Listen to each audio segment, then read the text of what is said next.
at the point when we were going to, like, it was either like all or nothing. We were either going to get together or not, and David told me so. Kind of like now or never, I feel like you're not going to move on this, so I'm going to let it go. And we talked in a restaurant, basically me going like highly verbal, why I'm a mess, and then like, and David was cool with it.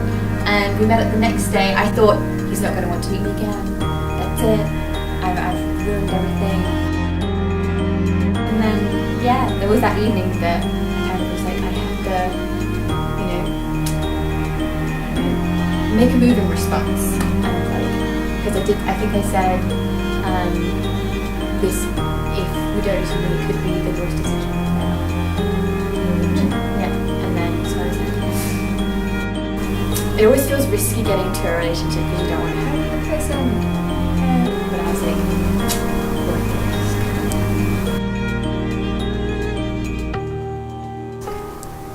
I think for me it's silly. I think when we were walking down the street and then you were just making like, silly impressions of things, and I was like, wow, she's kind of smart, fun person. So it was that.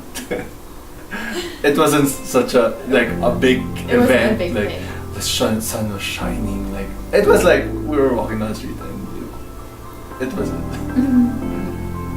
Elizabeth's always been a joy.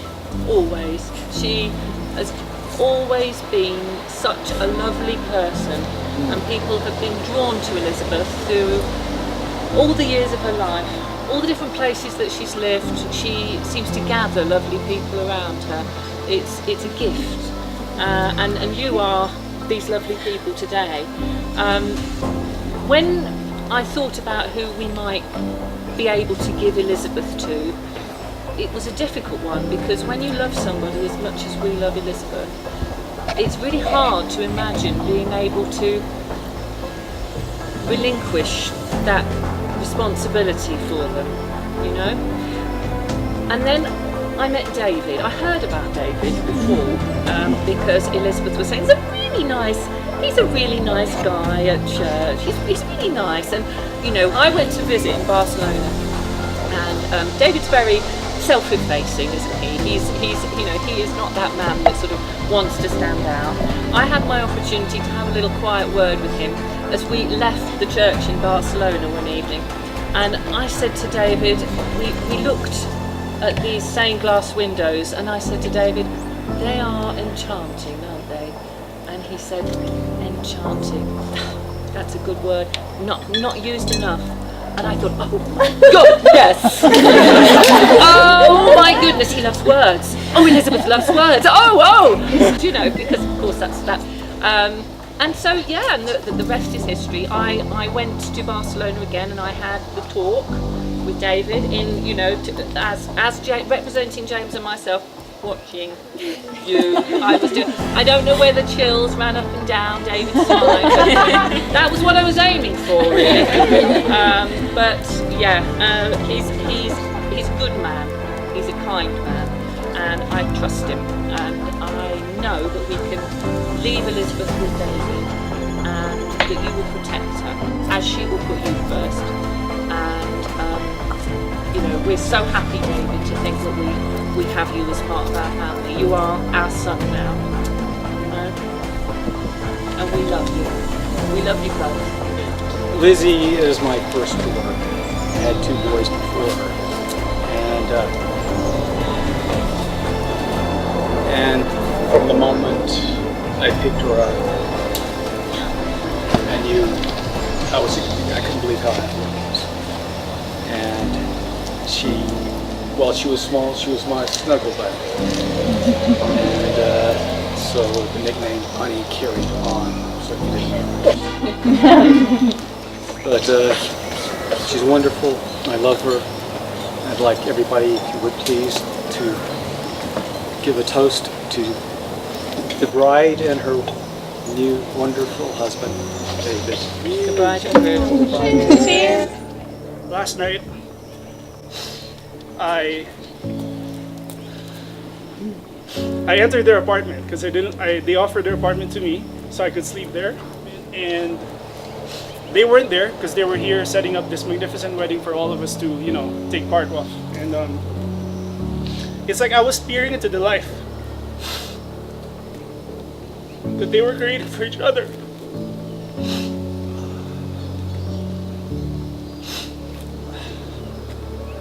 And it's a life I know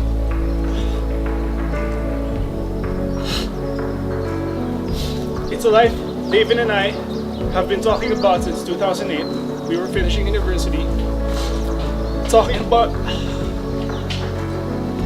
the men we were going to be. And here he is, 10 years from now, or 10 years right now, being that man, starting a life with Lizzie. And I was spectating the same way I was spectating in Barcelona when I first met Lizzie in 2015. David invited me to have a layover. We were going to go to Morocco, and we would walk around in Eixample, and they were holding hands. And I never saw two people who were more in love. And pause number 4. Waterworks. Jesus. In all seriousness, though, Dave and I have been friends for 14 years. We talked about who we were going to be, and it's a delight to see that he's doing it. So, David, to you and the life you're carving up for Lizzie, and Lizzie for your insurmountable effort in crafting David to be the man he is going to be and that he is. And to life, and to love, and to forging ahead. Cheers to everybody. And also for my mom, she couldn't be here, so I wish that she could, but she can. And I love her. She raised 4 children on her own. Let's give a toast to the parents. And with that note, like for my mom being here, we also have like friends and family who are not here. Lizzie's grandparents, her siblings, my siblings, cousins, friends who we've met elsewhere, friends. You take Elizabeth to be your wife, to have and to hold from this day forward, for better or for worse, for richer or for poorer, in sickness or in health, to love and to cherish and to serve her till death do you part. I do. With this ring, I pledge my life and love to you. Before God and these witnesses, I am yours and you are mine. Elizabeth, please take David's left hand and repeat after me. With this ring, With this ring, I pledge my life and love to you. I pledge my life and love to you. Before God and these witnesses, Before God and these witnesses, I am yours and you are mine. I am yours and you are mine.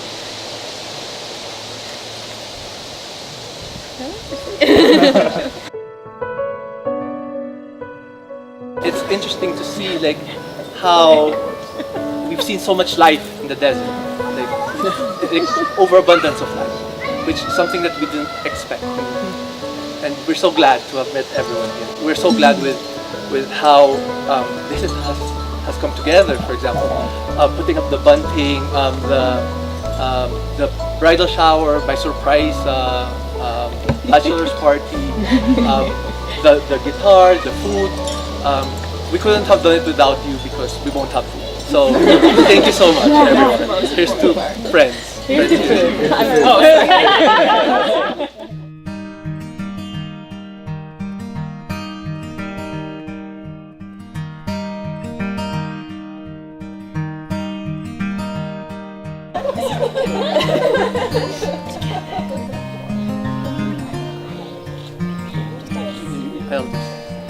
Yeah.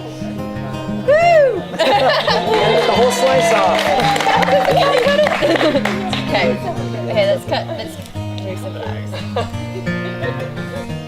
People might want to have this.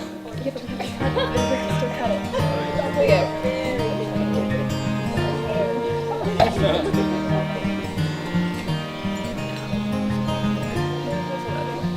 We're messing up here. We can do the rest. Coming out.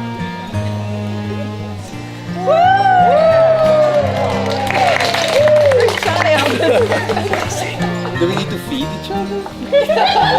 Do we normally do this? Yeah. Oh, yeah! We do. Really? With your hands? This is not a British thing.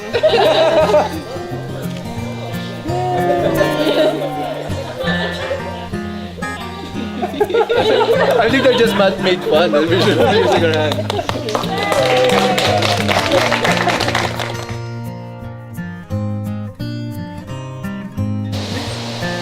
My heart is like a singing bird whose nest is in a watered shoot.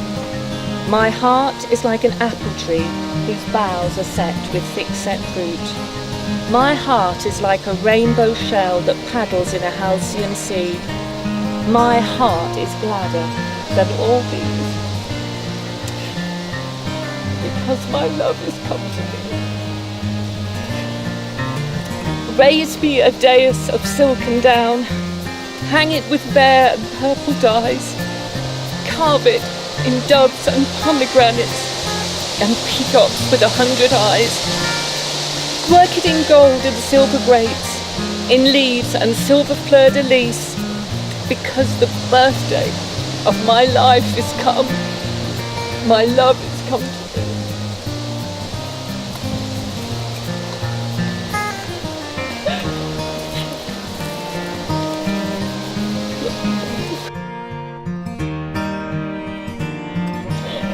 When we first arrived here in New Mexico, we hated it. We really it was too dry. There's no public transport system. The sidewalks ended. Like we were saying that it was kind of a weird dystopian society. You know, like people have transformed into like these metal monsters with no legs, like cars, because we were the only ones using the sidewalk. Most of you have heard this joke. But when I first got here, I've had the honor of being your third wheel, or as I like to say, all four wheels, because you didn't have a car.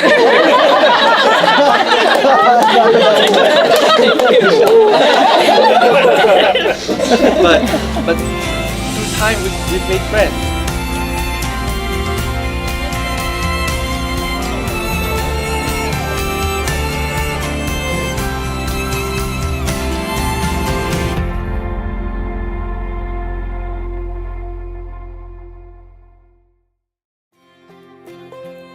Essentially, guys, I mean, it's been so beautiful for me to have you all here. I was really worried about having it away from all my family.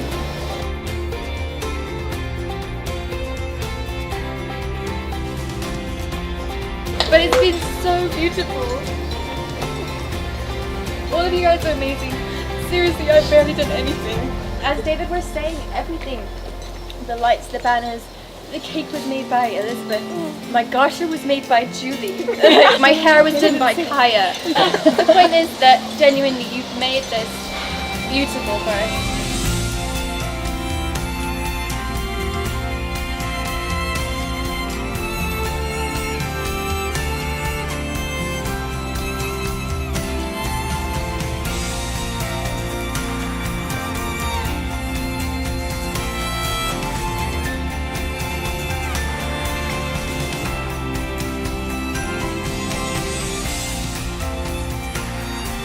You're both kind and intentional and caring. So I just have so much faith that God is going to use you to bless each other and to bless everyone that you are a witness to. My prayer for you is that you delight in loving each other, and that the covenant that you made today illuminates God's love for us as His bride and gives you a glimpse of His love that does not keep track of wrongs but covers us over and empowers us. So remember when you struggle to find people to mentor you in faith and in marriage, and become mentors to other people. And just like your food preferences, your perfect pairing of sweet and savory. You're careful listeners and loving encouragers. You're funny and serious and candidly sharing your hearts and advice. So I'm honored to be a part of your life and here for you today, and we love you.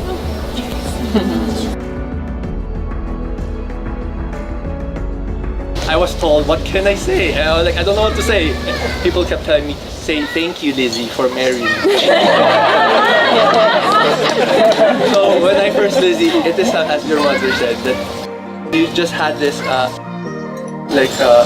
air of kindness and goodness that you attract people with it. When I first saw you, and I don't know. I'm against mosh. So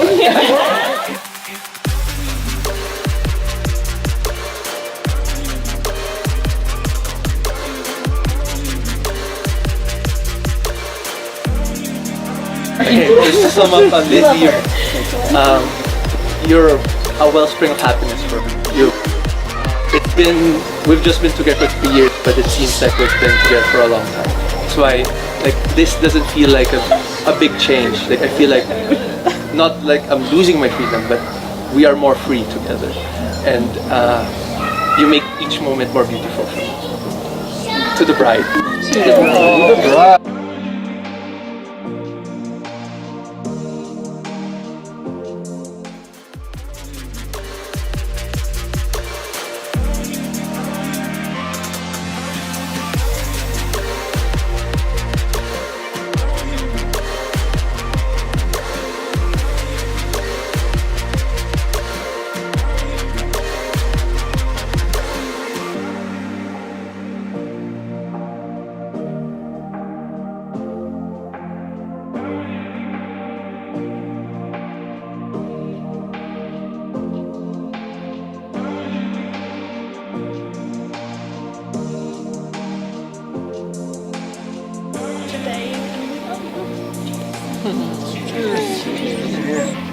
Wonderful husband.